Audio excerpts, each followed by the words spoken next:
Saya ada juga melihat video yang amat berhormat Ketua Menteri dalam ucapan beliau yang saya rasa cukup emosi lah. Cukup emosi bahawa menyatakan bahawa Datuk Seri Shafie Apdal ini menjajah cerita fitnah. Ya. Sebenarnya sebagai wakil rakyat lah, khususnya saya sendirilah. Ya, saya sendiri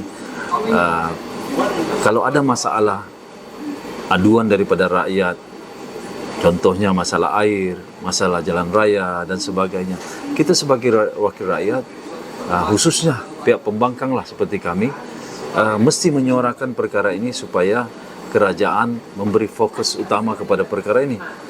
Masalah air, elektrik dan jalan raya. Bukan Datuk Shafie saja yang menyatakan begitu. Sebenarnya suara ini daripada suara rakyat.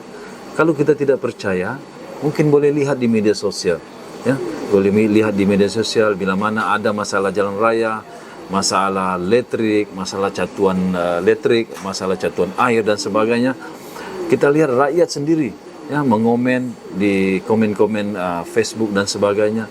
Mereka sendiri yang meluahkan rasa ketidakpuashatian mereka tentang pengurusan dua infrastruktur ini oleh kerajaan JRS sekarang lah. Jadi ada juga video saya dengar daripada kenyataan yang amat berhormat Ketua Menteri itu bahawa apa warisan buat pada 2 tahun lebih menjadi kerajaan.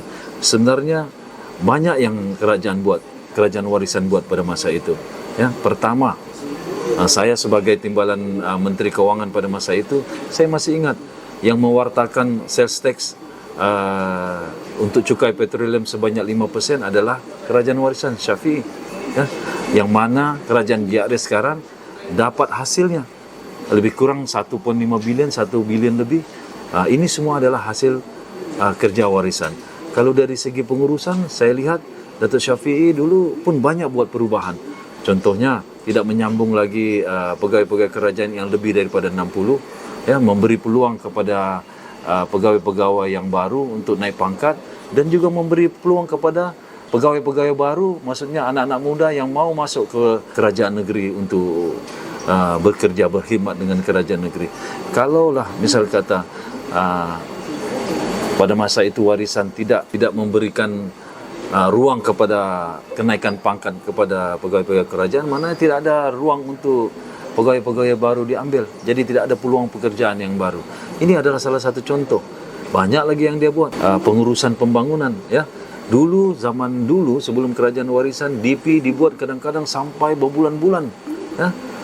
Development plan diluluskan berbulan-bulan. Tetapi masa zaman Shafie Apdal, dia telah mengarahkan DP mesti dibuat secepatnya supaya pembangunan dapat disegerakan, ya.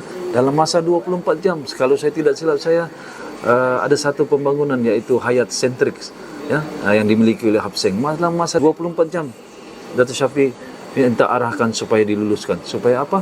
Supaya pembangunan dapat dibuat secepatnya, ya. Yang penting segala terma dan syaratnya mesti dipatuhi. Itu antaranya lah. Saya juga masih ingat, ya, dulu semasa zaman kerajaan Barisan Nasional dululah, sebelum warisan, ya, saya masih ingat bendahari di setiap PBT, ya, contohnya Majlis Perbandaran Tawau, hanya boleh meluluskan pembayaran projek 20,000 ke bawah. Tapi pada masa Datuk Shafie, dia suruh mengarahkan, memberi kuasa kepada bendahari di setiap PBT untuk meluluskan pembayaran 50,000 ke bawah.